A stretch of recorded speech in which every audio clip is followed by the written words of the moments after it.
Buenas tardes a todos. Continuamos con nuestro estudio del libro El océano de la teosofía. Vamos por el capítulo 12, el Kama Loka, y comenzamos justo donde quedamos hace 15 días. El Kama Loka, o la sede de los deseos, es la región astral que penetra y circunda la Tierra. Como sitio, Kama Loka se encuentra en, sobre y alrededor de la Tierra, y su extensión alcanza una distancia definida sobre la Tierra. Pero las leyes ordinarias que aquí prevalecen no rigen allí. Y las entidades que allí dentro residen no están sujetas a las mismas condiciones que nosotros con respecto al espacio y al tiempo. Como un estado o condición es metafísico, aunque lo metafísico en este sentido es relativo al plano astral. Se le ha llamado el plano del deseo porque se relaciona con el cuarto principio, y en él la fuerza predominante es la del deseo exento y separado de la inteligencia. Kama Loka es una esfera astral intermedia entre la vida terrestre y la celeste. Sin duda alguna, este es el origen de la doctrina cristiana del purgatorio, en donde el alma sufre su penitencia por los pecados cometidos y de los cuales puede ser redimida por medio de plegarias y otras ceremonias u ofrendas. En la clave de la teosofía, en el capítulo 11, que se llama de los misterios de la reencarnación, nos dice que el karma o los efectos de las causas no puede aplacarse ni modificarse por medio de la oración. Y los maestros en la carta 16 nos hablan de los skandhas, y entre ellos nos dicen de Atavada, que entre otras cosas nos habla de la creencia en la eficacia de ritos, ceremonias, plegarias e intercesiones que son totalmente inútiles. La oración, como la entendemos la mayoría de las personas, es para pedir algo, y una petición no ayuda para nada en la evolución. Y nos dice también HPB en la clave de la teosofía que es más bien perniciosa, porque destruye en el hombre la propia confianza y además desarrolla en él un egoísmo aún más feroz del que ya posee. También nos dice ella que un ruego o una petición puede ser un encantamiento o una invocación para una bendición o también para una maldición. La verdadera oración, nos agrega también HPV, es una oración de voluntad. Es un procedimiento oculto por el cual pensamientos y deseos condicionados y finitos, incapaces de ser asimilados por el Espíritu Absoluto, que es incondicionado y que además son transformados en deseos espirituales y en voluntad, que sería la transmutación espiritual. Es decir, es más bien una orden o mandamiento interno, una invocación, más no un ruego o una petición. El hecho real tras de esta superstición es que el alma puede ser retenida en Kama Loka por la enorme fuerza de algún deseo aún no satisfecho, y por lo que no puede liberarse de la vestidura astral y cámica hasta que tal deseo no haya sido satisfecho por algún otro ser sobre la tierra o por el alma misma. Pero si la persona era de pensamientos puros y elevados y de nobles aspiraciones, la separación de los principios en ese plano se completa con rapidez, permitiendo de esta manera que la tríada superior entre al plano de Devachan, siendo Kama Loka una esfera puramente astral y participando de la naturaleza de la materia astral, la cual es esencialmente terrestre y satánica, y todas las fuerzas funcionan sin ser dirigidas por el alma o la conciencia. Los maestros nos dicen que los estados posteriores a la muerte se encuentran en el mundo de los efectos, que son determinados por nuestras acciones, pensamientos y razones en el mundo material.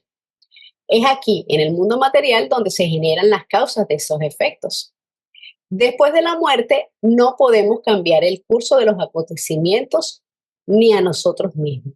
Solo podemos sufrirlos o disfrutarlos. Y cuando nos hablan de el caso de los hombres normales o no iluminados, su materia astral es terrestre y satánica, como nos está diciendo aquí el texto. Y se refiere que está asociada al mal y a la tentación.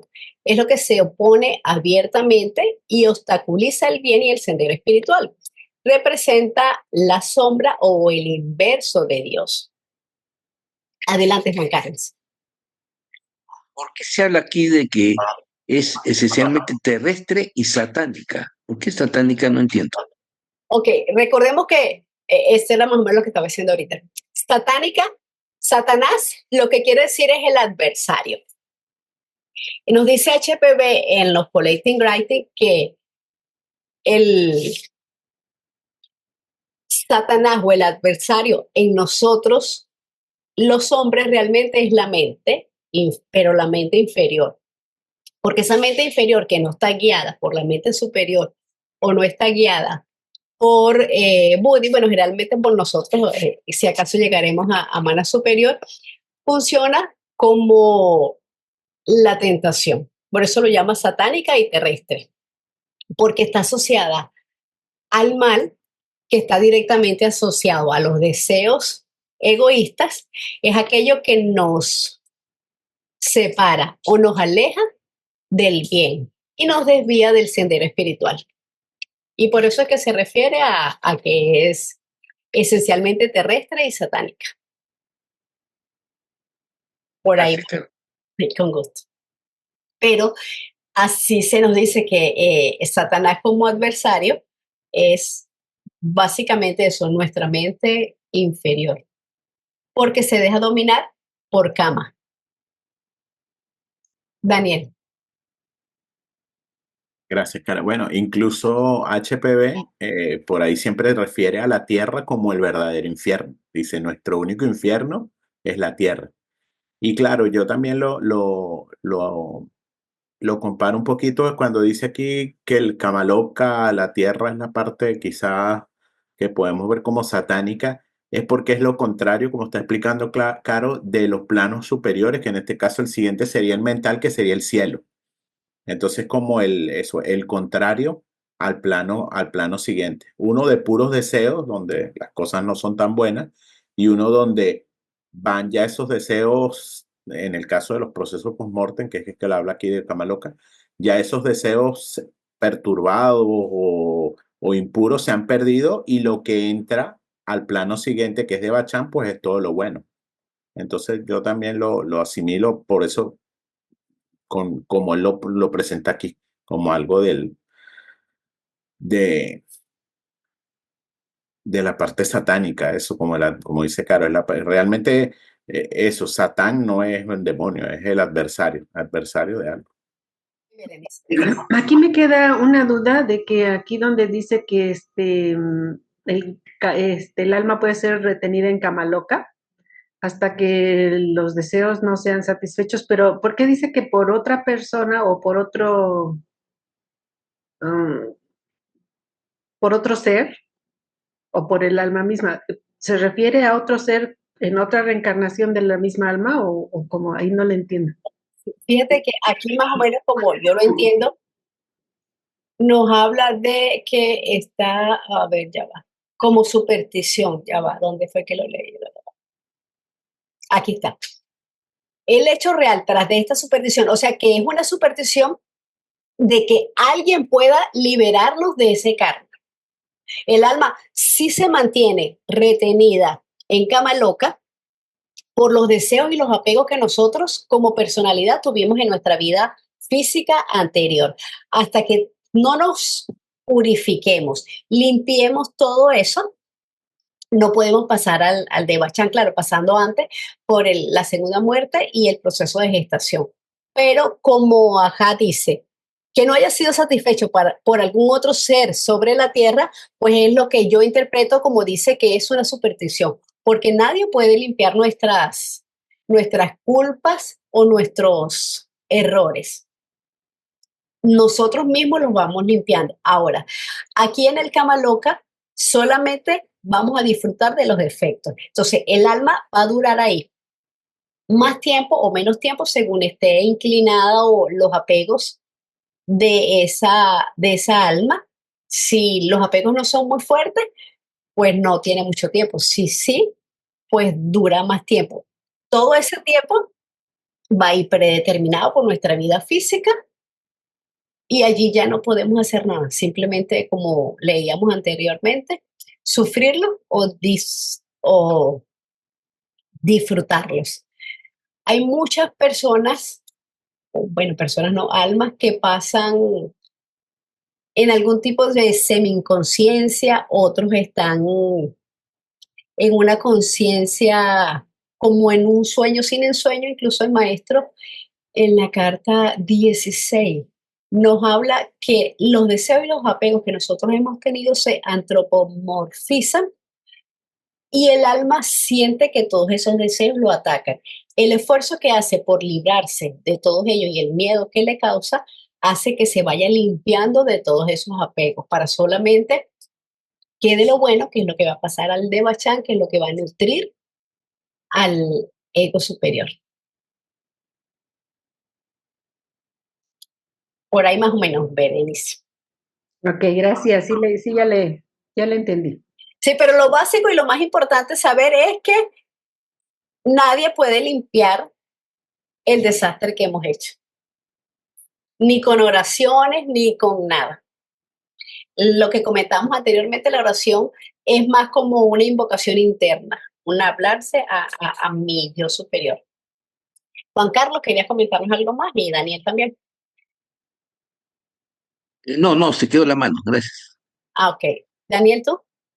Sí, claro, bueno, yo viendo esto también, cuando lo leíste, lo relacioné que puede estar también cuando en el proceso postmortem se nos hablan de los seres, ay, se me fue la palabra, los accidentados, los suicidas, o sea, esas excepciones, que son seres que quedan vagando todavía en la esfera más baja de la Tierra, ¿verdad? Y buscan a través de otras personas vivas, todavía encarnadas, pues tratar de satisfacer esos deseos. No sé si él quizás se quiso referir también a esa clase de entidades que son excepciones dentro de los procesos post-mortem, No, pues que quizás también puede ser eso, ¿ves, Berenice? Quizás también que es eso. nos hacen referencia a los maestros en la carta, que ese tipo de seres quedan todavía con sus principios activos, los inferiores, los de la triada inferior, bueno, la triada inferior que se forma después de la muerte, y pues tratan de ubicar personas vivas donde ellos puedan todavía satisfacer esos deseos tan fuertes que no han podido disipar, ¿no? Y que no los disipan todavía porque como sabemos todavía pasan mucho tiempo en la esfera de la Tierra hasta que les llegue su hora de entrar a Kama Loka verdaderamente al proceso post-mortem. Entonces, no sé si puede ser a eso también lo que él hace referencia como un ser de la Tierra, o sea, por otra alma en la Tierra, como que dice, haya sido satisfecho por algún otro ser sobre la Tierra o por el alma misma. Sí, también podría ser algo así, ¿verdad? Porque todos esas entidades, en especial esos los que están en las excepciones, suicidas, asesinados y accidentados, aún tienen vida en sus cuerpos sutiles y esa energía no se acaba hasta el momento en que debería haber terminado por karma su vida física. Entonces quizá ellos buscan, de repente, el que era alcohólico busca saciar su vicio a través de otra persona. Gracias, Daniel. Bueno, Kama Loka es, por decirlo así, el foso de escorias de la gran caldera de la vida, donde la naturaleza provee los medios para la eliminación de los elementos que no tienen cabida en el Devachan. Y por esa razón debe haber diversos niveles o grados en Kama Loka, cada uno de los cuales era conocido por los antiguos. En el idioma sánscrito se les ha dado a estos grados el nombre de lokas o localidades en el sentido metafísico. La vida humana es muy variada en lo que toca al carácter y a otras potencialidades. Y por cada una de estas características se provee el lugar apropiado después de la muerte, convirtiéndose de esta manera Kama Loka en una esfera infinitamente variada. Durante la vida, algunas de las diferencias que existen entre los hombres son modificadas y otras inhibidas por una semejanza de cuerpos y rasgos hereditarios. Pero en Kama Loka, todas las pasiones y deseos escondidos son desencadenados a consecuencia de la ausencia del cuerpo físico. Y por esta razón, ese estado es mucho más diversificado que en el plano de la vida física. No solo es necesario considerar las variedades y diferencias naturales, sino también las ocasionadas por la manera de morir, acerca de lo cual se hará referencia más adelante. Todas estas divisiones no son sino el resultado natural de los pensamientos de la vida y de los últimos pensamientos de las personas que mueren sobre la tierra. El proveer una descripción de todos estos niveles sobrepasa los límites de esta obra, ya que serían necesarios varios tomos para describirlos y además pocos lo comprenderían. Loka es un plano, esfera o mundo. Exotéricamente nos hablan de 14 lokas, 7 divinos y 7 infernales o terrestres, y corresponden a estados de conciencia. Kama Loka o el plano astral, como todos los planos, tiene 7 niveles vibratorios divididos en 2 regiones, el plano astral inferior y el superior, con infinidad de subdivisiones. Lo que nos da a entender que es un plano habitado por entidades de diferentes frecuencias vibratorias, de muchos tipos y formas de cosas vivientes, tan diferentes unas de otras como lo es una hoja de un animal y el animal del hombre en el plano físico. En cuanto a los últimos pensamientos que se tengan antes de desencarnar, son involuntarios y no podemos escogerlos. Ellos van a depender de la suma de pensamientos, emociones y actos cometidos durante la vida física. Al tratar sobre el tema de Kama Loka, nos vemos obligados a tratar también acerca del cuarto principio en la clasificación de la constitución del hombre. Y esto crea un conflicto con las ideas y educación modernas acerca de los deseos y las pasiones. Generalmente se supone que estos deseos y pasiones son tendencias innatas en el individuo y en el estudiante común, y como tales ofrecen una apariencia enteramente vaga y confusa. Pero en este sistema filosófico, las pasiones y los deseos no son simplemente inherentes al individuo, ni tampoco son causados por el cuerpo mismo. Mientras el hombre reside en la tierra, los deseos y pasiones, o sea, el principio de Kama, no tienen vida separada del cuerpo astral y del hombre interno, estando, por así decirlo, esparcidos a través de su ser. Pero al unirse esas tendencias en fusión con el cuerpo astral, después de la muerte y formar una entidad con su propio término de vida, aunque sin el alma, surgen entonces algunas preguntas. Durante la vida terrenal, los deseos y las pasiones están guiados por la mente y por el alma, pero después de la muerte funcionan sin la dirección de su anterior amo y maestro.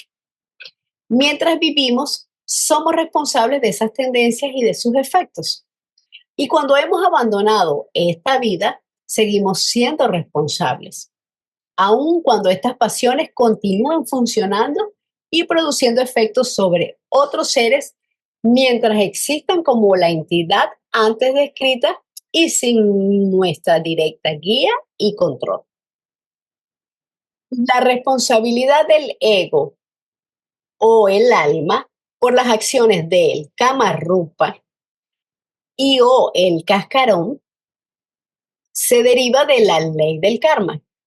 El Kama Rupa no es una entidad independiente, es una creación directa de los deseos, de las pasiones y de los pensamientos desarrollados por el ego durante su vida física.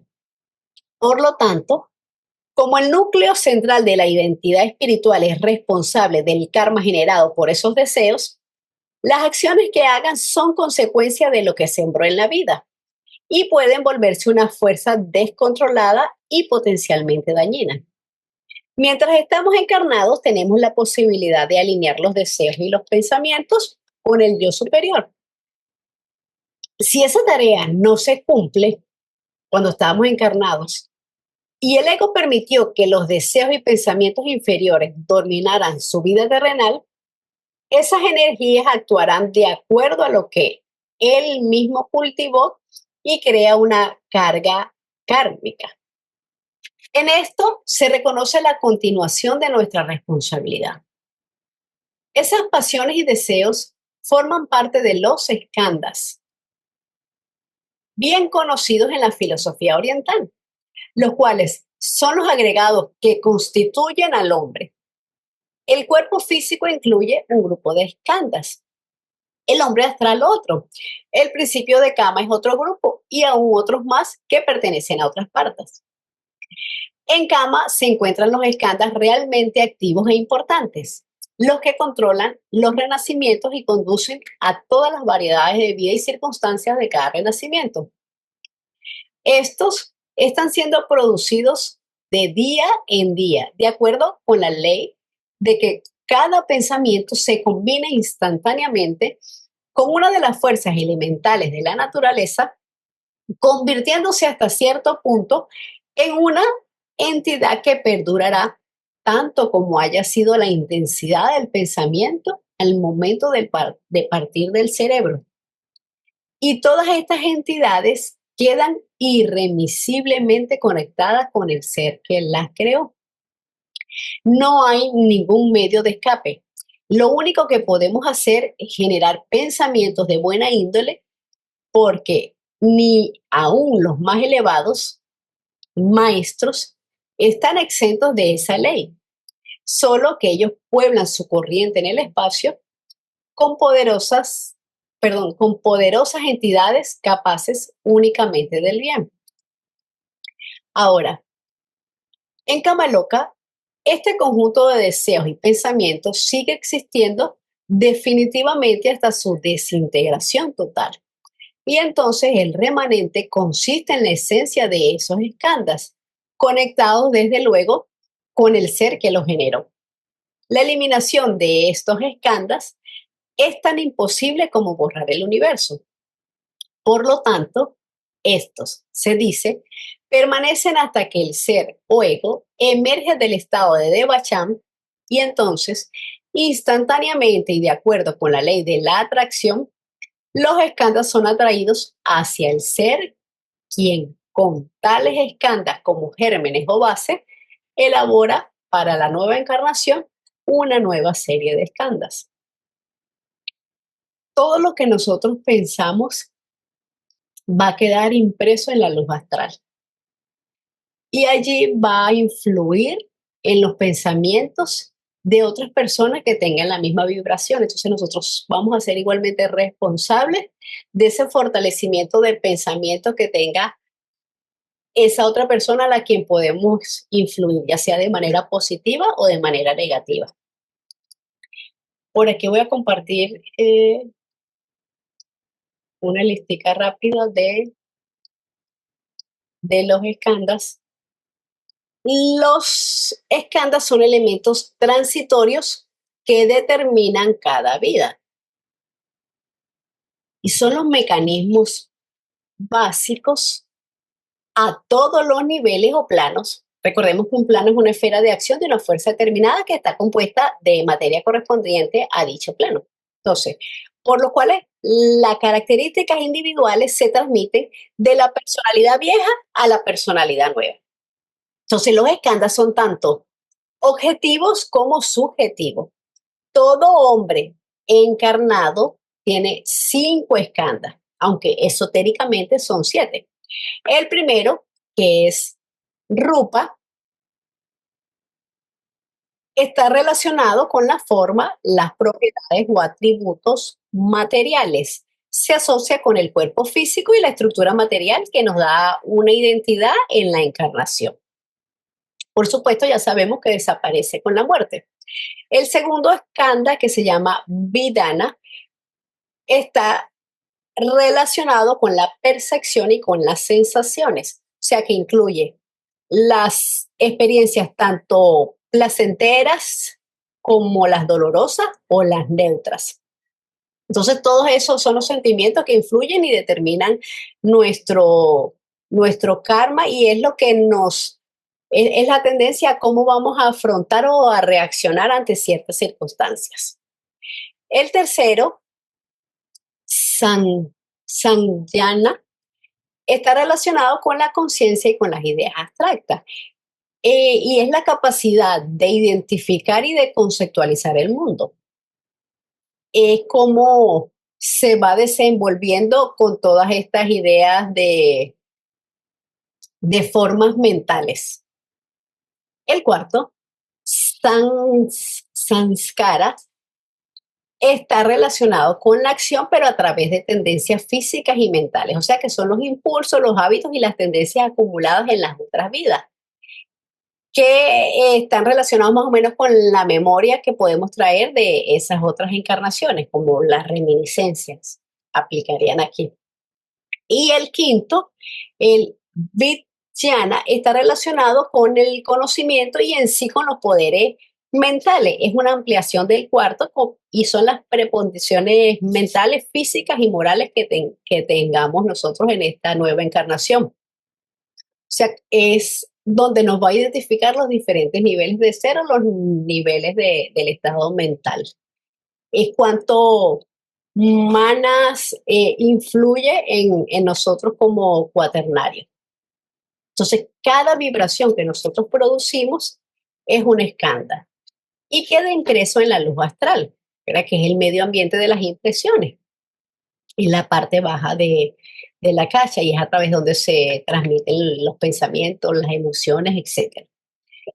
Estos escándalos se dejan cuando el ego entra al devacham, quedan almacenados en el huevo áurico, que es el que representa nuestra individualidad y es que es el que nos distingue a cada uno como individualidad y es donde se guardan no solamente los escándalos positivos, los escándalos negativos, todos los talentos, dones que nosotros tenemos, allí es donde se acumula.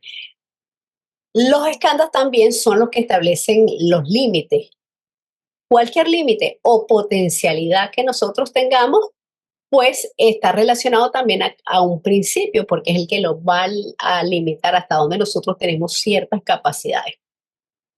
Va a tener como tendencia, no quiere decir que se vaya a dar de esa manera, sino que es una tendencia. Y cuando hablamos de escandas, también es inevitable que hablemos de elementales, ya que scan quiere decir levantarse.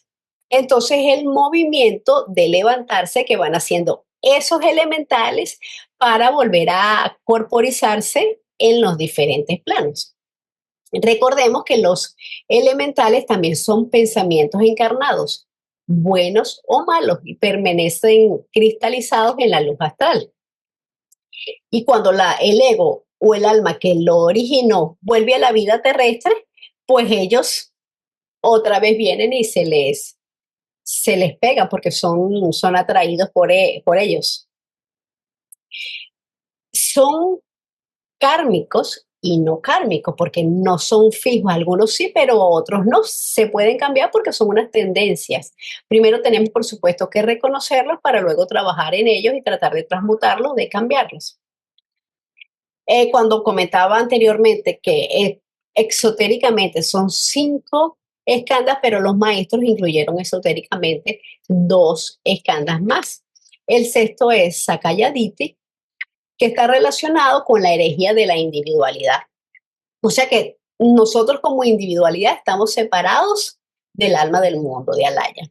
Y el séptimo es Atabada, que es la idea que estamos separados entre nosotros mismos como entidades diferentes y además está relacionado con lo que también decíamos antes, con la superstición de la creencia de la eficacia de los ritos, las ceremonias y las plegarias. Y también es importante recalcar que los escandas existen y son para todo en el universo. en el microcosmo y en el macrocosmo. O sea que para el hombre, para el planeta, para el universo, etcétera. Es consecuencia de su predecesor. Yo me había imaginado, Carolina, Ajá. que todos los escándalos eran karmáticos. Y ahorita acabo de escuchar que no todos, porque la otra parte son tendencias. Y en esta parte yo me quedo pensando que posiblemente con nuestro libre albedrío, bueno, nuestra conducta, podemos modificar ciertos escándalos para el mejoramiento. Es lo que me quedo yo pensando. Sí, exacto, sí, Arturo. Imaginémonos un escándalo como el alcoholismo. Yo casi siempre pongo el mismo ejemplo. Entonces trae la tendencia. No quiere decir que en esta vida esa persona vaya a ser alcohólica, pero tiene la tendencia. Tiene que trabajarlo, quizás hacer un trabajo más fuerte que los demás, pero no necesariamente quiere decir que se va a cumplir. Depende de la fuerza de voluntad del alma, del ego reencarnante, puede modificarlos. Los que son no positivos. Porque también cuando hablamos de dones, de talentos, son un escándalo que también traemos. Quizás la tendencia a alguna enfermedad como esa, como el alcoholismo, como otras cosas, pues también son escándalos que funcionan en todos los planos y nosotros pues tenemos primero que identificarlos para luego poder trabajar en ellos y tratar de mejorarlos. Pero bueno. Sí, entonces, cuando desencarnamos, pasamos a cama loca y se separa el comportamiento positivo del inconveniente. Parece ser que todo lo positivo pasa de bachán. Lo inconveniente, pues se queda en el registro akáshico que va conformando el karma de la siguiente vida o las siguientes vidas a través de las escandas. Entonces, nuestro comportamiento es el que diseña las escandas en esta ley de equilibrio. Sí. Bueno, es que esto habrá que pues reflexionarlo con más detenimiento, porque ahora que nos estás mencionando diferentes escalas, pues tienen que ver con nuestro comportamiento. O sea, estos escalas que tienen su nombre sánscrito, repitiendo un poco, el primero, bueno, la forma material, el cuerpo. Y el segundo ha de ser muy profundo, el de la perfección y las sensaciones, el de las sensaciones dolorosas. O sea, me mandan un escándalo con una sensación dolorosa y eso me permite vivir la experiencia del mensaje que deja el dolor. Sí. Gracias, Carolina. Yo me quedo atento a continuar con la lectura comentada. Gracias, Carolina. Micrófono. Gracias, Arturo, a ti por tu comentario. Y en este que comentabas, el segundo, en las percepciones y las sensaciones, es también lo que nos va a determinar cómo nosotros a veces reaccionamos ante algunas situaciones. Hay personas que de repente a todo le consiguen algo bueno. Entonces, esa es la percepción que ellos tienen del mundo porque lo traen como escándalo. Hay otras que de repente a cualquier situación, cualquier cosa que estén afrontando, a todo le ven el lado negativo. Eso también entraría aquí en el segundo escándalo. Cuando nosotros, el cuerpo físico perece, estos escándalos no es que van, que lo bueno se queda aquí, lo malo vaya, no, es un proceso. Al momento de morir el cuerpo físico, entonces esos escándalos quedan como inactivos e inmediatamente se van y se como a quedarse dormidos en el huevo áurico. Mientras pasa todo el proceso post-mortem en cama loca, ellos se quedan allí en el huevo áurico pegaditos. Y mientras también pasa el proceso en Debachan. En el proceso de cama loca lo que hacemos es limpiarnos, como lo decía el texto, es como el purgatorio, que vamos limpiando y desechando todo lo que no es positivo, para poder que quede como la esencia, lo bueno que hicimos, o sea, lo bueno que tenga el principio de cama, o sea, los deseos y las emociones, y lo bueno que tenga manas inferior. Eso se va al proceso de gestación, es un proceso de asimilación, y luego de ahí, todo eso bueno es cuando pasamos al Devachan. Después que pasamos todo nuestro tiempo de Devachan, el que merezcamos, el que nos hayamos ganado igualmente por karma y según el condicionado por nuestra vida física terrestre, al momento de encarnar, se despiertan esos escándalos. Y enseguida se vienen y se te pegan. Y también se nos pegan a nosotros también los escándalos de otras personas, como si fuese una enfermedad. Entonces que tenemos que tratar de tener siempre una vibración alta, pensar, tener emociones, palabras de alta vibración, porque todo lo demás anda por allí, pero para que no lo atraigamos. Entonces lo que debemos hacer es que es inevitable que nos vengan pensamientos, emociones o cosas que sean de baja vibración, pero entonces seguir reconocerla y ya, cambiarlo, salir de eso para no seguir atrayendo más, fomentar más y entonces llenar más el saquito de escándalos para la próxima encarnación. Debemos llenarlo, pero de cosas buenas y positivas. Y entonces el tercero que me dejó pensando también, Sangnya, el tercero, escuché que dijiste que es la conciencia de ideas abstractas.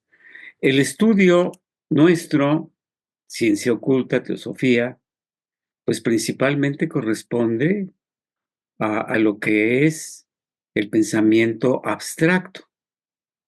Y esto quiere decir, es pregunta, que las ideas abstractas en las que yo me encontré en vidas pasadas son las que se me pueden presentar, son las escandas que me pueden llegar en esta vida y que me parece muy interesante el pensamiento abstracto, contrario a la mayoría de la gente que nos rodea, que están instalados en el pensamiento concreto. Y repitiendo un poco, entonces quiere decir que si yo tengo una inclinación por el pensamiento abstracto, ¿es efecto o es una escanda que viene de las vidas pasadas? Sí, así es. Y entonces también está relacionado con la incapacidad que tú tienes de identificar o de conceptualizar estas ideas, que de repente son abstractas, son complicadas y vemos de repente a ciertas personas que rapidito lo agarran, enseguida lo entienden, a pesar de ser abstractas, pero es la interpretación y lo conceptualizan y forman de una vez una imagen mental porque ya traen esa semillita. Y hay otras personas que de repente les cuesta o nos cuesta un poquito más, es porque en las otras vidas no lo hemos trabajado tanto. Pero así exactamente como tú dices, así lo interpreto yo también. Gracias, gracias, A ti. gracias. Entonces voy a quitar esto y continuamos con la lectura del libro. Cama loca, por lo tanto, se distingue del plano terrestre por la existencia allí de masa de pasiones y deseos sin control ni guía.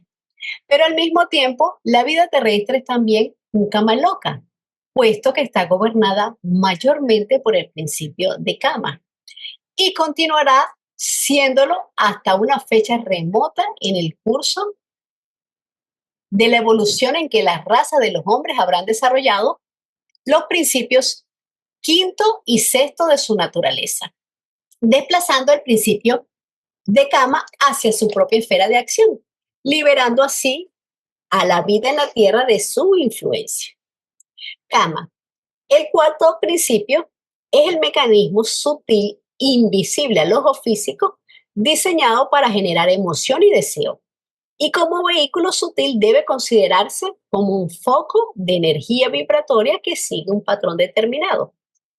Kama ayuda a evolucionar, aportando el deseo e impulso necesario para elevarse. En la mayoría de nosotros, esos deseos solo incluyen al yo inferior, a la personalidad. Así que es natural que lo veamos como tentador, que no nos permite hacer lo correcto y se tiende a pensar que es malo, pero es importante ir purificándolo para que siga los dictámenes de mana superior. Y eso solo lo podemos hacer mientras estamos encarnados, porque hay la posibilidad de fluctuar, pero al estar en cama loca ya no se puede hacer nada porque estamos en el mundo de los efectos y no de las causas. Muchas veces se pone eso, a cama, al plano astral y a cama como el que es malo, que es negativo. No lo tenemos que ver así, también tenemos que enfocarlo. En cama hay deseos y emociones de grandes vibraciones, ¿verdad? Porque cuando tenemos un deseo de amor, de compasión, estamos siendo altruistas, estamos trabajando por el bien y por la armonía de la naturaleza. También tenemos que recordar que tenemos los 49 fuegos. Ahorita estamos en la cuarta ronda, entonces estamos trabajando el principio Kami, pero estamos en la quinta raza raíz. Quinto principio es manas, entonces estamos trabajando. Entonces cada principio tiene a su vez 7 subdivisiones. Ahorita, como cuarta ronda, estamos trabajando el principio Kama, pero también estamos trabajando como la subdivisión de manas. Entonces estamos trabajando manas del principio Kama, de lo que compone los 49 fuegos. El hombre astral en el plano de Kama Loka es simplemente un cascarón sin alma y sin mente, sin conciencia, así como también incapaz de actuar, a no ser que sea vivificado por fuerzas o poderes fuera de este. Tiene lo que aparenta ser una conciencia animal o automática, debido enteramente a la muy reciente asociación con el ego humano. Porque de acuerdo con los principios presentados en otro capítulo, cada uno de los átomos que forman parte del hombre posee una memoria capaz de durar por un periodo de tiempo proporcional al ímpetu que se le dio. En el caso de una persona muy materialista y crasa o egoísta, el ímpetu predomina por más largo tiempo que en cualquier otra. Y por consiguiente, en ese caso, la conciencia automática parecerá más definida y desconcertante para quien, sin conocimiento de la materia, incursione en la necromancia. Necromancia es la magia negra. La parte puramente astral de ese cascarón contiene y lleva los anales de todo lo que ocurrió en presencia de la persona cuando vivía. Porque una de las propiedades de la sustancia astral es la de absorber las escenas e imágenes y las impresiones de todos los pensamientos y retenerlos y proyectarlos por el reflejo cuando las condiciones lo permiten. Este cascarón astral arrojado por todo ser humano a su fallecimiento sería una amenaza para todos los hombres si no fuera porque en todos los casos, con una sola excepción que se mencionará más adelante, carece de todos los principios superiores que son los dirigentes. Pero encontrándose esos principios dirigentes desunidos del cascarón, este flota de un lugar a otro sin ninguna voluntad propia, sino gobernado enteramente por atracciones en los campos astrales y magnéticos. Un cascarón son los componentes emocionales y mentales en proceso de disolución. Se forma con Kama y manas inferior, es decir, con la duada inferior sobreviviente. Luego que en la segunda muerte los principios superiores pasan al Devachan. No es físico, no tiene ninguna forma física en nuestro sentido, pero es perceptible para un clarividente psíquico, cuyos poderes estén adecuadamente desarrollados. Tienen varios grados, algunos pueden ser inofensivos y otros muy perjudiciales. Viven por cierto tiempo según el vigor y la vitalidad. No tienen luz, sino una luz reflejada. No es lo mismo memoria que facultades de percepción. Entonces el cascarón solamente tiene memoria, más no una facultad de percepción, porque ya los principios superiores lo han abandonado. En él se encuentran las tendencias y las costumbres de la personalidad anterior. Así que puede repetir o reflejar toda clase de experiencias pasadas, todo pensamiento o todo sentimiento que haya sido habitual. El hombre real, el ego, a quien algunas personas dan el nombre de espíritu, puede comunicarse algunas veces con nosotros inmediatamente después de la muerte y solo por unos breves instantes. Pero pasados estos, el alma no tiene más que hacer con la vida terrestre hasta el momento de su siguiente reencarnación. Esto se da cuando el recién desencarnado fija su pensamiento de una manera intensa en algunas personas que dejó en el plano físico y aparece muy similar a cuando estaba encarnado, pero es como un sonámbulo astral. No interactúa, solo se manifiesta y se nos dice que es en un periodo muy corto después de la muerte del cuerpo físico. Lo que proyecta es el Mayavirrupa. El Mayavirrupa, recordemos que es un cuerpo ilusorio de pensamiento e imagen, creado por la voluntad y el pensamiento de un adepto o también de un hechicero. Es una ilusión pasajera creada por la mente, porque la mente tiene el poder de Kriya Shakti, o el poder de la voluntad, nosotros aún no lo tenemos. El adepto y el chela pueden voluntariamente usar este Mayavirrupa. Nosotros, como hombres no iluminados, el único momento en que podemos utilizar nuestro Mayavirrupa es el que nos habla acá el texto. Cuando estamos desencarnando tenemos un deseo muy grande, un deseo muy fuerte y se aparece ante la persona que queremos ver. Es como para hacer despedidas o algo así. Los maestros y los adeptos y los chelas sí usan su Mayavirrupa, pero para alguna misión en especial, por decirlo de alguna manera, para una circunstancia, para algún trabajo que tengan que hacer.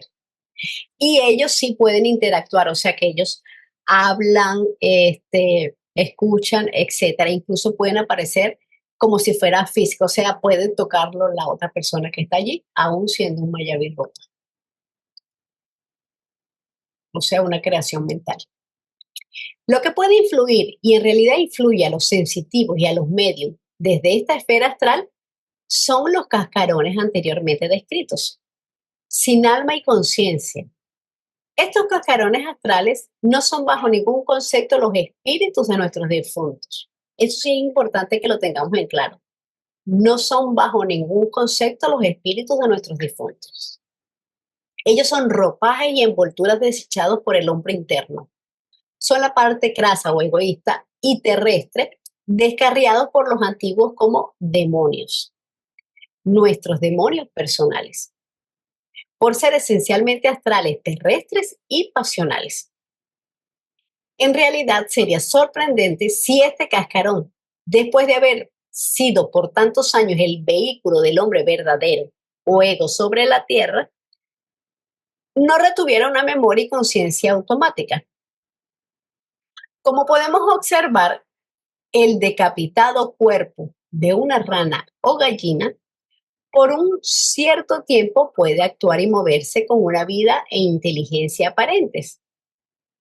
¿Por qué no va a ser posible para la forma astral aún más sutil y delicada actuar y moverse con una mucha mayor apariencia de dirección mental? No es aconsejable propiciar este tipo de contacto.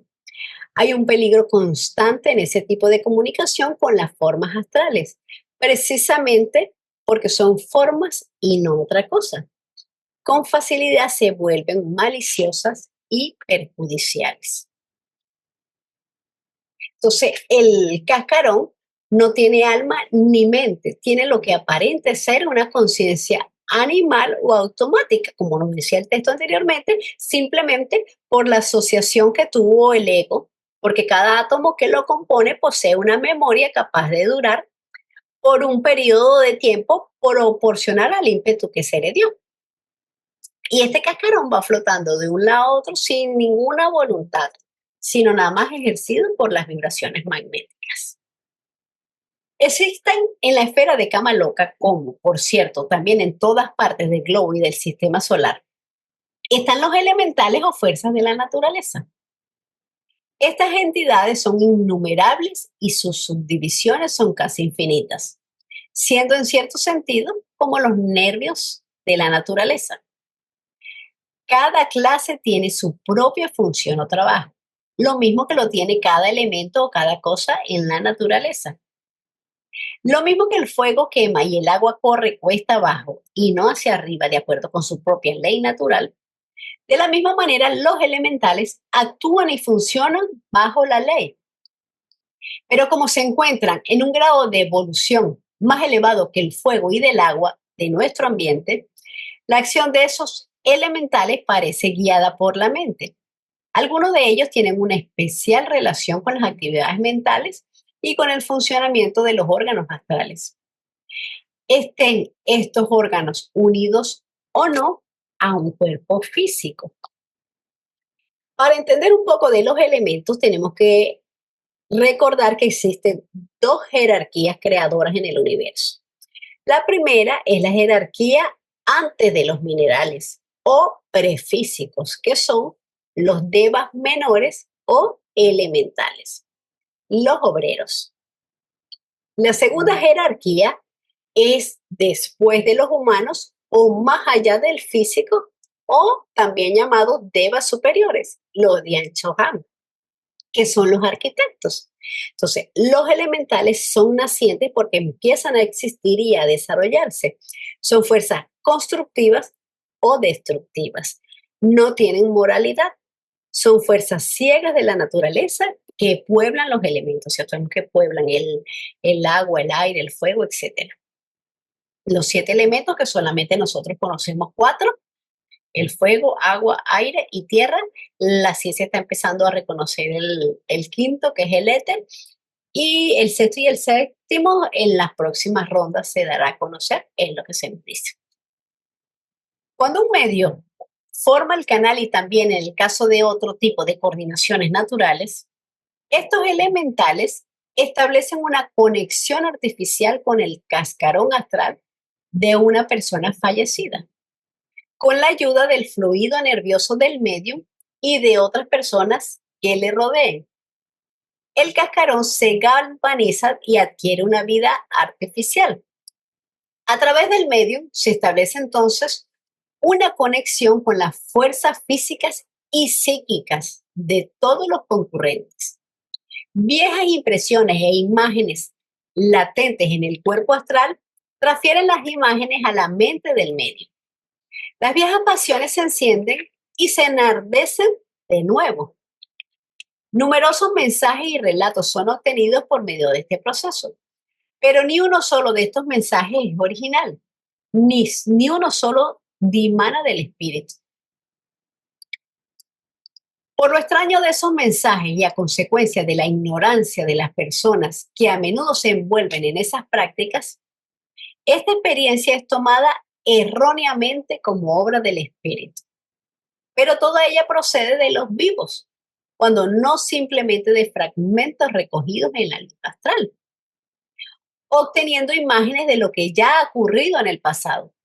En ciertos casos que serán citados, se encuentran funcionando detrás una inteligencia que es total e intensamente perversa, a la cual todo medio está expuesto, lo cual explica por qué tantos de esos medios han sucumbido al mal, según ellos mismos han confesado.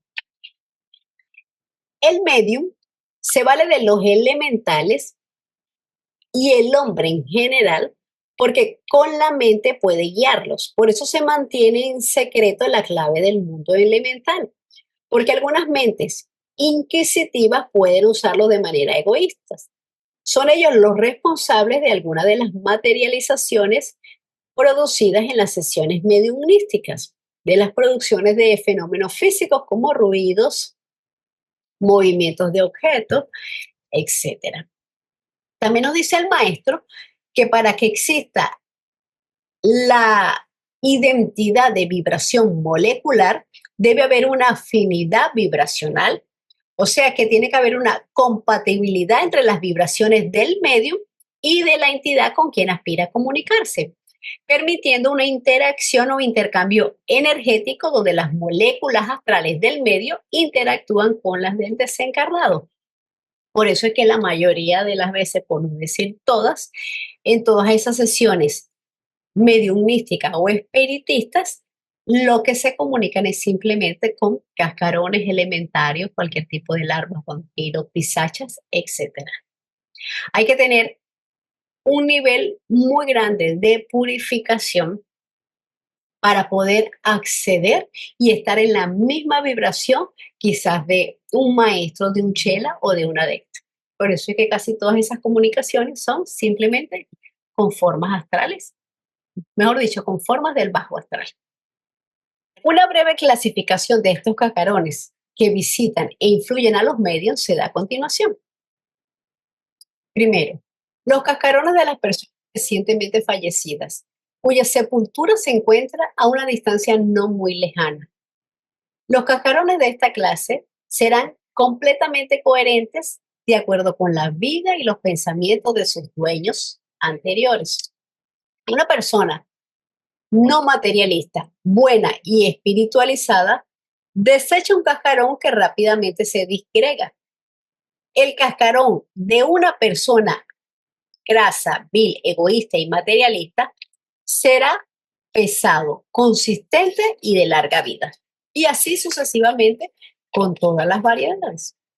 Segundo, los cascarones de las personas que hayan fallecido a una distancia lejana del lugar en donde el medium se encuentra. El transcurso del tiempo le permite a tales cascarones escaparse de la cercanía de sus viejos cuerpos y al mismo tiempo induce un grado más rápido de desintegración, el cual corresponde en el plano astral a la putrefacción del plano físico. Estos cascarones son indistintos, tenebrosos e incoherentes. Responden brevemente al estímulo psíquico y son fácilmente barridos y arremolinados por cualquier corriente magnética. Ellos son galvanizados por un instante por las corrientes astrales del medium y de las personas que toman parte en la sesión y están emparentados con el difunto. Tercero, los restos o reliquias puramente nebulosos difícilmente pueden ser clasificados. No hay vocablos en nuestro idioma para describirlos, aunque tales restos son realidades en esta esfera. Se podría decir que estos restos nebulosos son meramente el molde o la impresión dejada en la materia astral de lo que fue una vez el cascarón coherente y ya por largo tiempo disgregado. Estos están, por lo tanto, tan cerca de considerárseles ficticios que casi se merecen esa designación. Tales fotografías nebulosas son amplificadas, decoradas y dotadas de vida imaginaria por los pensamientos, deseos, esperanzas e imaginaciones de los medios y de los concurrentes a la reunión espiritista. Cuarto, las entidades definidas y coherentes, almas humanas despojadas del vínculo espiritual, dirigiéndose ahora hacia abajo, al peor de los estados, el Avicii, en donde la aniquilación de la personalidad es la conclusión. Estas entidades son conocidas como magos negros. Habiendo centralizado su conciencia en el principio de Kama, conservando su intelecto y habiéndose divorciado del espíritu, ellos son en realidad los únicos seres malditos que conocemos. Durante las vidas poseyeron cuerpos humanos y arribaron a su horrendo estado a consecuencia de persistentes vidas de maldad por la maldad misma. Algunos de estos seres, ya condenados a convertirse en las clases de entidades que hemos descrito, se encuentran entre nosotros sobre la tierra hoy en día. Estas entidades no son cascarones ordinarios, porque ellos han centralizado toda su fuerza en Kama, han expelido toda chispa de pensamiento virtuoso o aspiración elevada y poseen una maestría completa de la esfera astral. Yo los he clasificado dentro de la categoría de cascarones, porque son tales en el sentido de que los otros cascarones están condenados al fin mismo, al mismo fin, pero solo de una manera mecánica. Esas entidades negras pueden subsistir y en realidad subsisten por muchos siglos, gratificando su lujuria por mediación de todo ser sensitivo a quienes ellos puedan asir cuando los malos pensamientos les abren las puertas. Estas entidades presiden en casi todas las sesiones espiritistas, asumiendo nombres ilustres y haciéndose cargo del manejo de la sesión a fin de retener el control y continuar la ilusión del medium, proporcionándole así ellos mismos el servicio de medios apropiados para la satisfacción de sus propios deseos egoístas. Verdaderamente, con los cascarones de los suicidas, de esos infelices que mueren en manos de la autoridad, con los de los borrachos y glotones, estos magos negros que habitan el mundo astral tienen monopolizado el campo de la mediunidad física y son capaces de invadir el ambiente de cualquier medium, por bueno que sea. La puerta, una vez abierta, permanece abierta para todos. Esta clase de cascarones ha perdido el mana superior, pero en la lucha, no solo después de la muerte, sino también durante la vida. La parte inferior de manas, que debió haber sido elevada a la perfección divina, fue arrancada de la influencia de su señor, o sea, de la tríada superior, y da ahora a esa entidad una inteligencia carente de espíritu, pero es capaz de sufrir como en realidad sufrirán cuando llegue su hora final. Nos dicen los maestros en la carta 16 que no todos los cascarones son malos necesariamente, pero incluso los que son buenos se vuelven malos por culpa de los medios y además agregan que pueden que a los cascarones les tenga sin cuidado porque en cualquier caso ellos no tienen nada que perder. Aquí el autor nos está hablando también de los cascarones de los suicidas y de los asesinados, pero estos suicidas, asesinados y también los accidentados entran en la categoría de secciones. Ellos todavía no son cascarones. El cascarón se forma después que ha pasado la segunda muerte. Estas personas suicidas, etcétera, solamente han perdido su tríada física, es decir, su cuerpo físico, su doble astral y su plana, pero sus otros principios superiores aún tienen energía, porque cada principio viene con una energía determinada por karma y hasta que por su ciclo natural no tenía que haber pasado su muerte, no comienza el proceso post-mortem. Entonces, estas entidades aún no han comenzado su proceso post-mortem. Y dice que ellos son los que son más atraídos a la esfera astral de la Tierra y son los que están más cercanos a nosotros. En el estado de cama loca, los suicidas y los que repentinamente son despojados de la vida natural a causa de accidente o de homicidio, bien sea legal o ilegal, pasan allí un periodo casi igual a lo que hubiera sido la vida en la Tierra, a no ser por el violento desenlace. Estos seres no están en realidad muertos.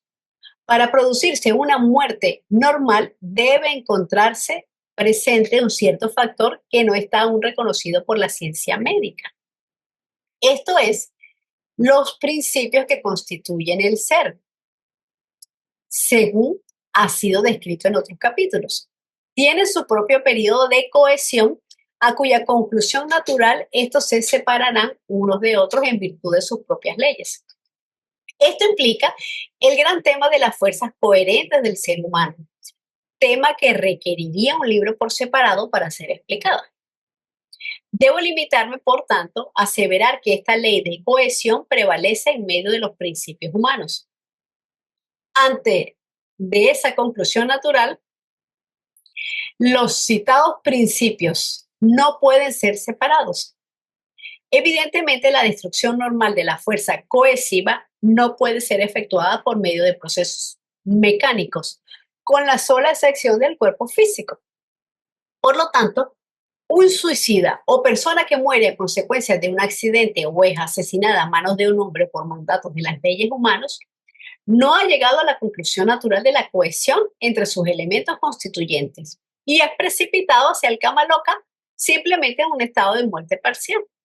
Allí los principios sobrevivientes tienen que permanecer hasta que la conclusión del periodo real y natural de la vida se haya completado, bien sea ese periodo, un mes o 60 años. Los suicidas o accidentados, los maestros lo tratan como excepciones. Ellos solo han perdido su tríada física. Sus otros principios sutiles aún tienen energía, siguen vivos. En una situación que para muchos no es ni un cielo ni un infierno. Cada principio del hombre debe tener el término de vida calculado para él. Cada uno requiere de su propio tiempo para disolverse. Ellos se han quedado sin su instrumento material, es decir, sin la tríada física, o sea, el cuerpo físico, prana y el doble astral. Entonces, está muerto a medias y está limitado a esperar hasta que alcance el término natural de sus energías. Y allí es cuando comenzarán su proceso post-mortem. Ellos no son cascarones porque su conexión con sus dos principios superiores no está rota. En los suicidas, el sexto y el séptimo están pasivos y negativos. En los accidentados, los inferiores gravitan hacia los superiores. Y también se nos dice que estas entidades, sobre todo los que han sido arrancados del plano físico por las leyes del hombre, por las leyes humanas, son las peores entidades que van, porque ellos se van con mucha rabia, con muchos deseos de venganza, y son los que también incitan y transmiten a los demás todos esos pensamientos de ira, de rabia, de venganza, y además se regocijan cuando sus deseos son cumplidos. O sea que cuando a personas vivas los influyen y estos hacen lo que ellos deseen. En nuestro grado de evolución o estado mental que estamos ahorita como sociedad, pues nosotros de repente podríamos defendernos de un asesino que está encarnado, pero de un asesino que está desencarnado, que no vemos, pues estamos totalmente indefensos ante esas energías. Sin embargo, los diversos niveles o subplanos del Kama Loka proporcionan los medios para todas las variedades de cascarones recién mencionados. Algunos de ellos se pasan todo el periodo en un gran sufrimiento, otros en una especie de sueño ilusorio, cada uno de acuerdo con su responsabilidad moral. Pero los criminales ejecutados son generalmente arrancados de esa vida llenos de odio y deseos de venganza, dolorosamente afectados por un castigo cuya justicia no pueden admitir. En Kama Loka, esos desdichados están siempre reviviendo su crimen, su juicio, su ejecución y su venganza.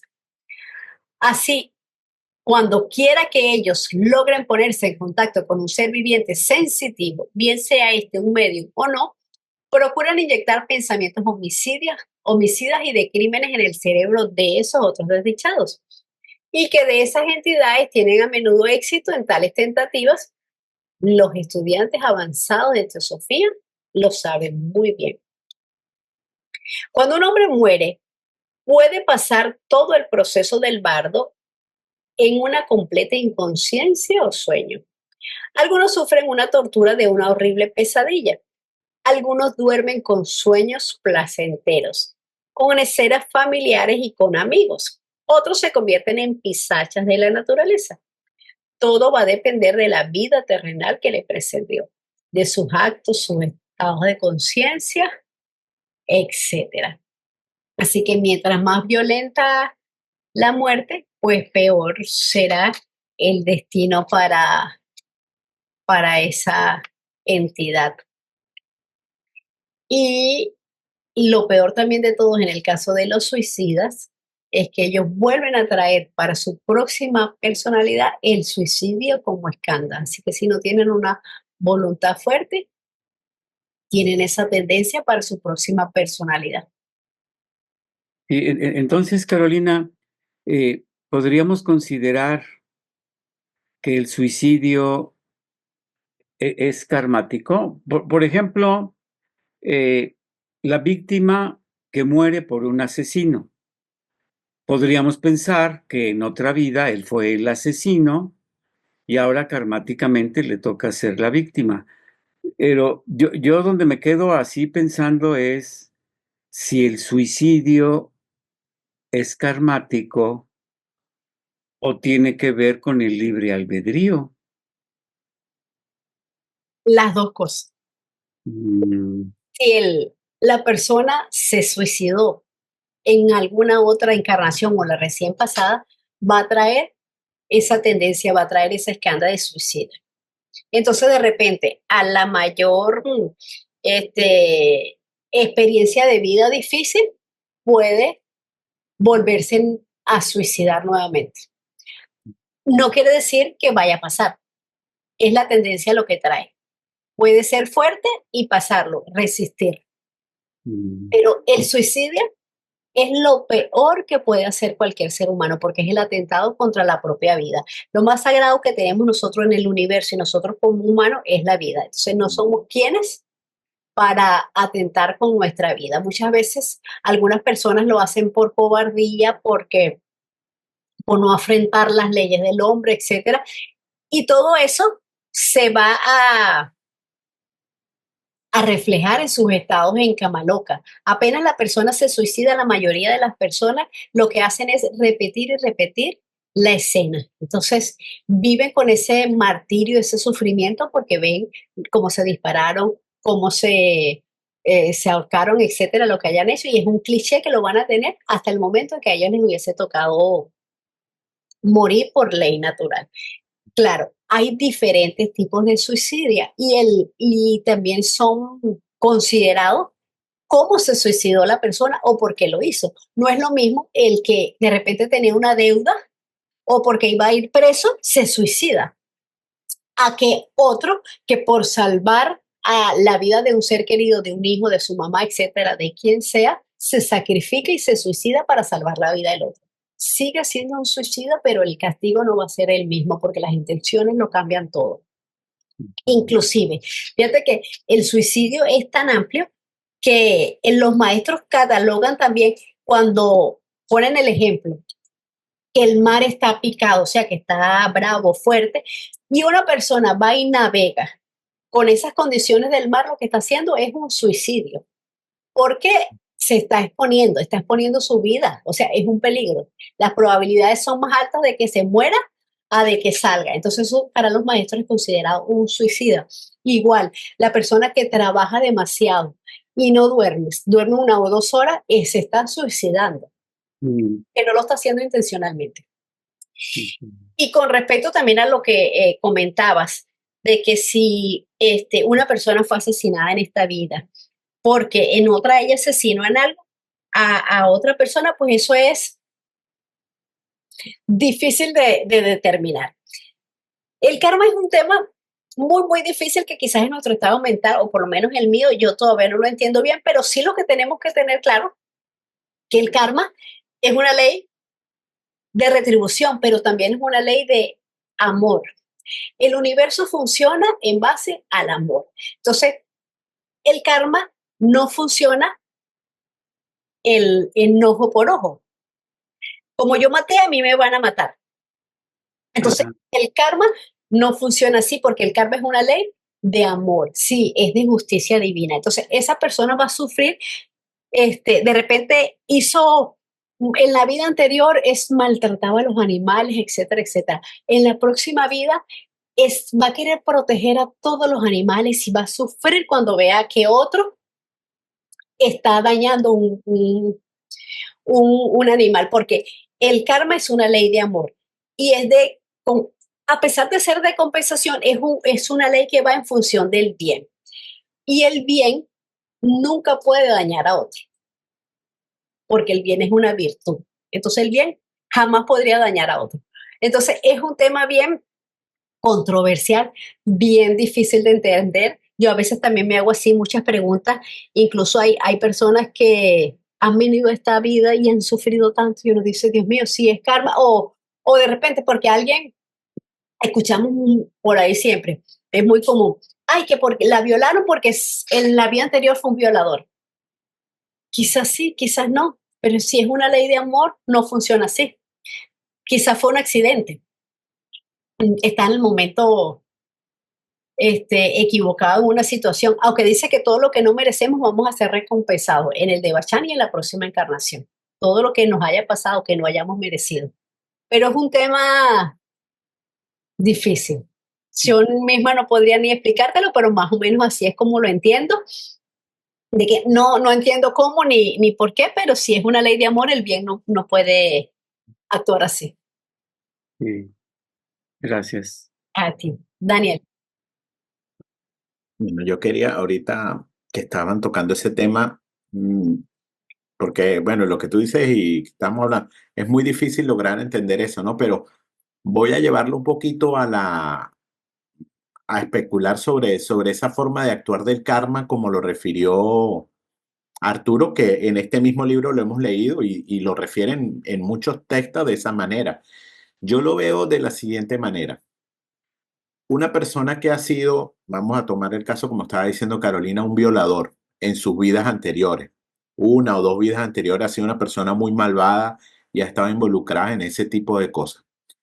Lógicamente, su atmósfera en una vida, vamos a suponer la vida siguiente, después de haber sido uno o dos anteriormente de su tercera vida siendo un violador, su atmósfera está rodeada o está cargada de esos escándalos, porque son tendencias que él trae como lo vimos aquí. Entonces, se va a estar rodeando de unas energías similares a las que él tiene. De repente esa persona en esa vida no está siendo un violador, no está haciendo ese tipo de actos porque de alguna manera el alma siempre trata de reformarlo y el karma de alguna manera trata de ajustar ese desequilibrio. Pero ¿qué sucede?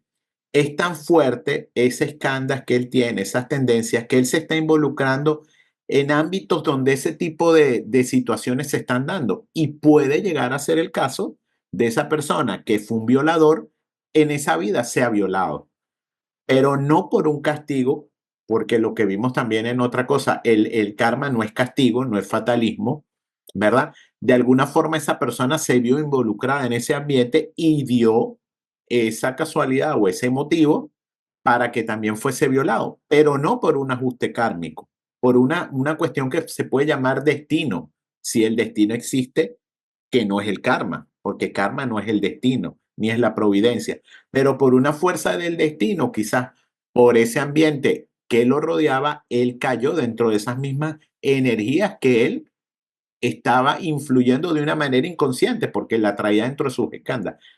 Es una forma y una opinión que se puede ver también eso de, porque a veces nos dicen, fue un violador, pues puede que en la otra vida sea violado, ¿no? O en este caso, es muy fatalista, muy feo, y es una explicación para darle quizás ese motivo, porque es lo que la gente a veces se pregunta, ¿por qué le pasan esas situaciones a la gente? Pero también hay que verlo, como dice Caro, y es otra forma como yo la veo, que bueno, estaba en el lugar y en el momento equivocado. No todo es karmático. O Arturo, también por decirlo de otra manera, el castigo siempre debería ir en armonía, no en ojo por ojo, ¿verdad? Porque la maldad hecha generalmente se tiene que pagar, ¿verdad? Porque nosotros desequilibramos algo y eso se va a ajustar.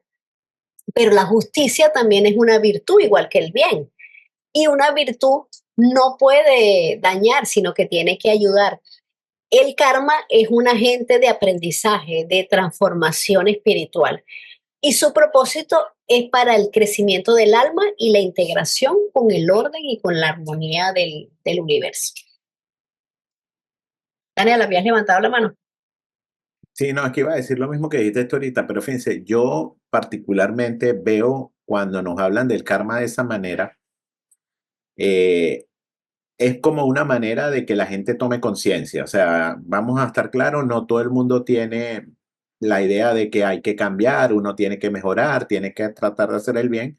Hay gente que en su pensamiento, y más estamos hablando del siglo XIX, donde la sociedad era muy dura, realmente, era una sociedad muy, muy dura. Veníamos de finales de siglos y siglos de mucha opresión al ser humano por los gobernantes, por la gente de poder, y es como una forma de llamar la atención a que hay que cambiar. O sea, es como, yo lo veo a veces como la forma de la iglesia cuando nos habla del castigo eterno en el purgatorio y en el infierno, ¿no? O sea, es como para decirle a la gente, mira, pórtate bien porque la consecuencia es grave. Entonces, yo creo que nos marcan ese karma de esa manera como para que la gente reflexione. O sea, tengo que tratar de cambiar, tengo que tratar de ser bueno, porque lo que me espera no va a ser bueno. Sabemos que igualmente el resultado de nuestras acciones van a tener una consecuencia en unas oportunidades de una manera benévola, en otras oportunidades no tan benévola, porque esa es la justicia del karma, pero no desde ese punto de vista. Yo siempre lo veo de esa manera, porque como Caro dice, realmente el karma es una ley para aprender. Entonces, ¿cómo vamos a aprender? A través de sufrimiento o de una situación horriblemente malo como una violación, que era el tema que veníamos. Esa gente en su próxima vida va a venir todavía con ese resentimiento, con esas frustraciones que se quedan dentro de los escasmas, en donde los escandas, y no aprendió nada, no aprendió. El karma lo que, por el contrario, te va a poner una situación para mejorar, para que para que ese escándalo que viene como una tendencia se pueda mejorar. Si no hay y se vuelven a presentar situaciones desfavorables, pues nunca va a cambiar, nunca va a cambiar. El karma te va a poner el opuesto, si lo podemos ver de esa manera. Si fue desamor, bueno, nos va a poner amor en la siguiente vida para que cambiemos. Así es la forma como a veces lo deberíamos ver, ¿no? Y no como esta manera tan fatalista y tan de castigo, porque de verdad que nos los presentan como un castigo muy horrible de la forma como trabaja el karma. Gracias, Carmen.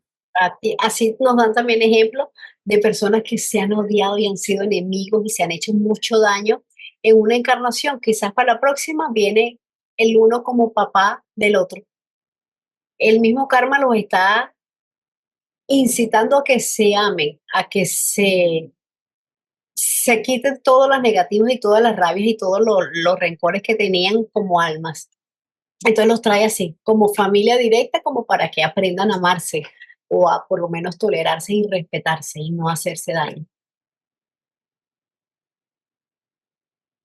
Gracias. Continuamos entonces con los... Uy, nos queda solo un párrafo.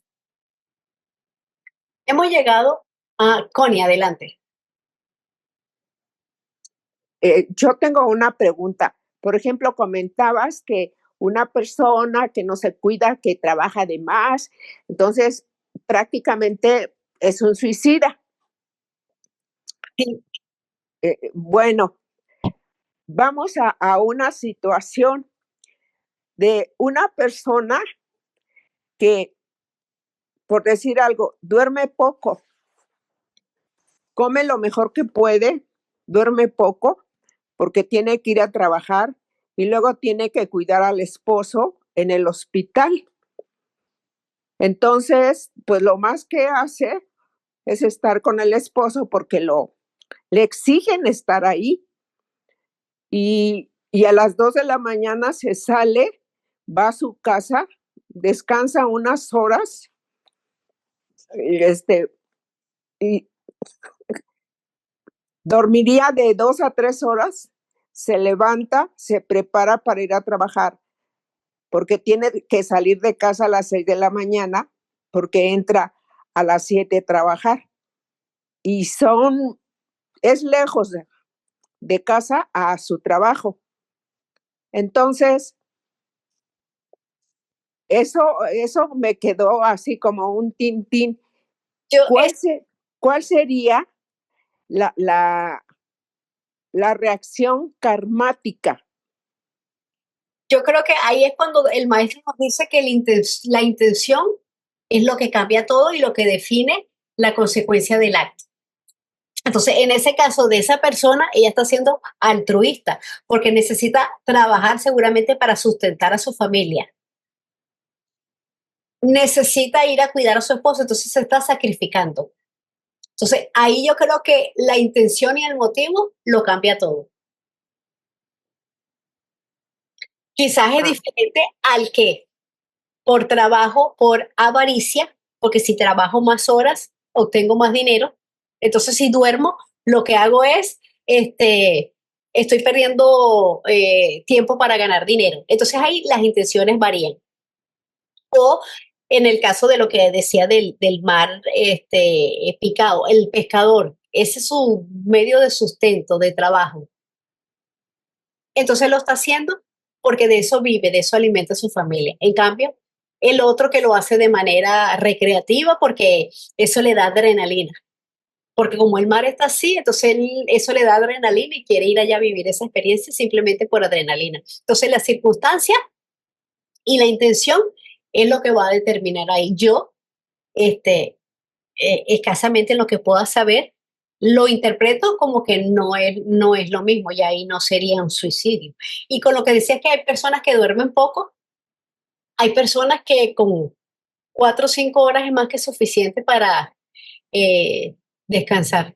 Otros necesitamos 8 horas, 7 horas. Igual, hay personas que necesitan solamente hacer 2 comidas. Otras necesitamos hacer por lo menos 3 o 4. Entonces, las circunstancias, las dinámicas y las intenciones son muy, muy variadas y diversas. Y es lo que va a determinar el destino de todos. Así que gracias, Connie, por hacer Gracias, la Caro. acotación, porque quizás eso no me supe explicar y entonces lo vamos a ver todo así como el ejemplo que pusiste, que es muy válido. Y pues una persona no está intentando suicidarse, está intentando subsistir y sobrellevar su vida. Gracias. Sí, gracias a ti.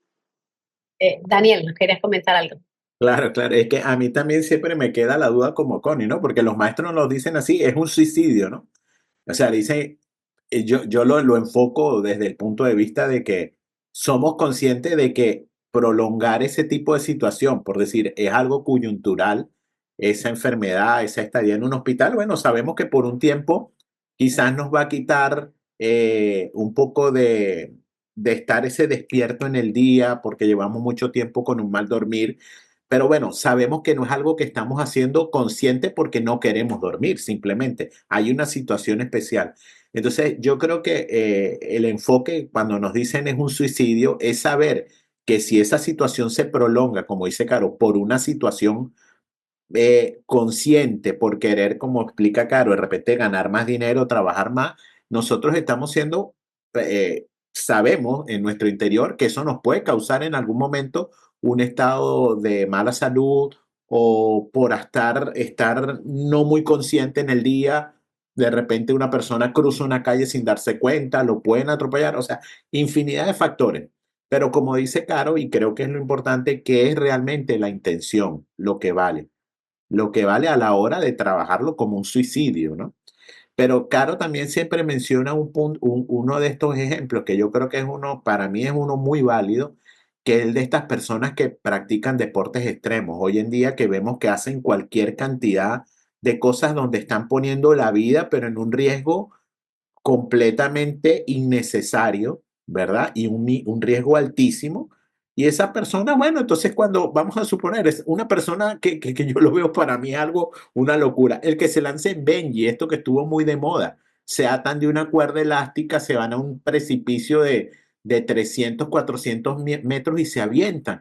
Oye, hay que pensar que esa cuerda puede fallar y yo simplemente por diversión voy a perder la vida. Entonces, en ese caso es un suicidio. Entonces va a decir, no, pero es que la intención era divertirse. Oye, pero eso no es diversión. Hay un alto grado de probabilidad de que esa cuerda falle o no solo la cuerda, Nadie sabe cómo está su corazón, su organismo al momento de resistir unas fuerzas tan extremas de la gravedad, no sabe cómo va a responder el cuerpo. Entonces yo digo, y voy de verdad a la esencia, es la intención. Esa persona en un momento de repente tiene un ataque medio, o sea, ese tipo de personas de repente son medio impulsivas al suicidio, porque hay que ver lo que de ahí al suicidio es quizás muy poco lo que falta viéndolo objetivamente, porque no es nada, no es algo normal, no es una actividad normal.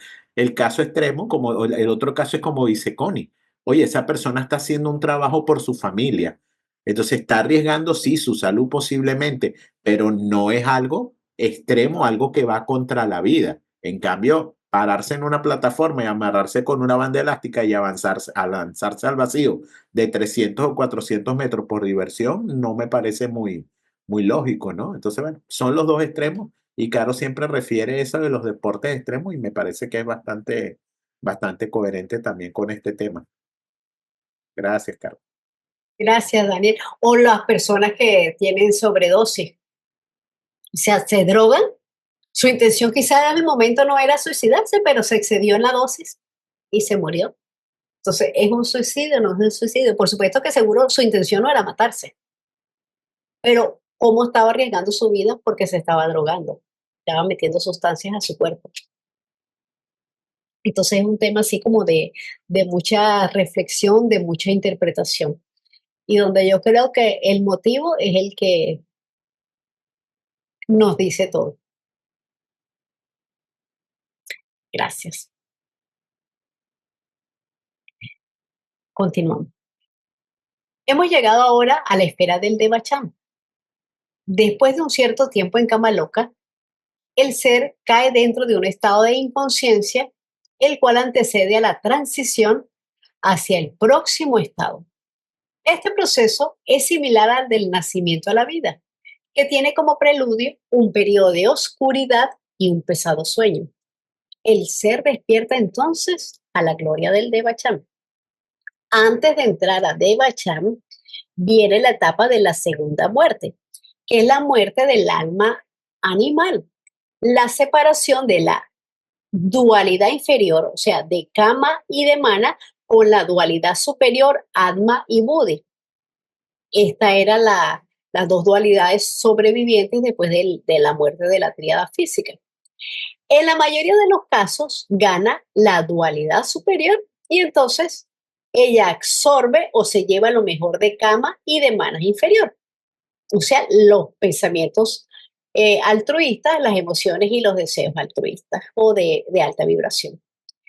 Pasa el periodo de gestación, que se nos dice que ese estado no se puede describir, pero dará como resultado el fruto espiritual que tiene que transmutarse antes de ser adecuado para contribuir con el ego superior. Y aparte nos dicen que esa etapa dura muchísimo tiempo, la de la gestación.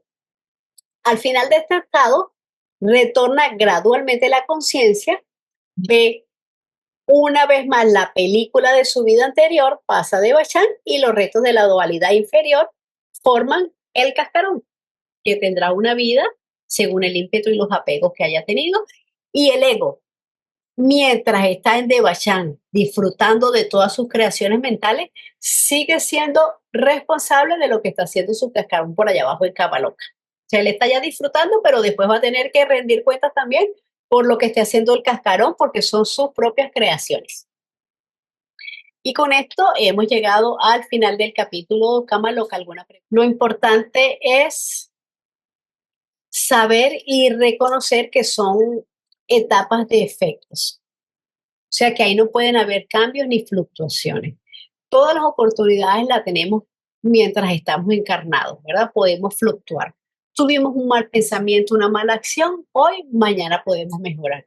Y esa debería ser la función de todos, tratar de ser mejores seres humanos. Inclinarnos hacia el bien, hacia lo que va en armonía con la naturaleza y con el universo, para después, bueno, y no hacer esto por consecuencias, ¿no?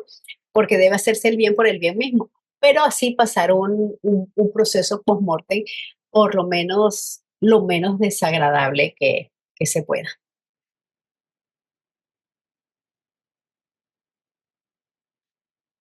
¿Algún comentario de alguna persona que quiera decir, alguna pregunta, algún aporte?